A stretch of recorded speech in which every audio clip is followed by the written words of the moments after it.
Guwahati press ক্লাবত বৰাক লিজেন্সৰ সংবাদমেল সম্বোধন বৰাক লিজেন্সৰ স্বত্বাধিকাৰী বিবেক পোদ্দাৰৰ সংবাদমেলত উপস্থিত বৰাক লিজেন্সৰ মুখ্য প্ৰশিক্ষক আৰ.কে. যাদৱ IPLৰ আৰ্হিত অসমত অনুষ্ঠিত হ'ব APL ৮টাকৈ দলে অংশগ্ৰহণ কৰিব APLত দেওবাৰে হ'ব APLৰ নিলাম APLৰ অন্যতম দল বৰাক লিজেন্সে এই কথা জনাই সংবাদমেলত APLৰ মূল লক্ষ্য হৈছে অসমৰ খেলুৱৈক এখন ভাল মঞ্চ দিয়া আমি সংবাদমেলৰ কিয় অংশ এই ভিতৰত আগবঢ়াইছো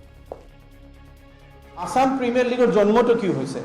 জন্ম দিয়াৰ কাৰণ হ'ল যে আমাৰ অসমৰ গোটেইখিনি যিবিলাক ৰেজিষ্টাৰ্ড প্লেয়াৰ আছে তেখেতক এটা ডাঙৰ প্লেটফৰ্ম দিয়া দৰকাৰ কাৰণ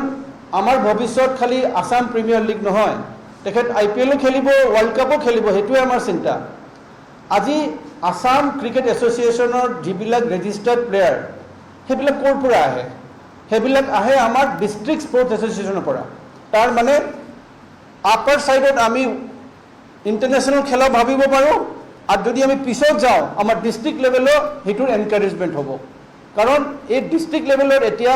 মানুহে এটা হিৰো পাব বাচ্চাবিলাকে এটা হিৰো পাব যে তাক দেখি ভাই হি যদি সাকসেসফুল হ'ব পাৰে মোৰো এটা ফিউচাৰ হ'ব পাৰে আমি ষ্ট্ৰেটেজি বিলাক ইয়াত ক'ব নোৱাৰিম কাৰণ এইটো আমাৰ ষ্ট্ৰেটেজি হয়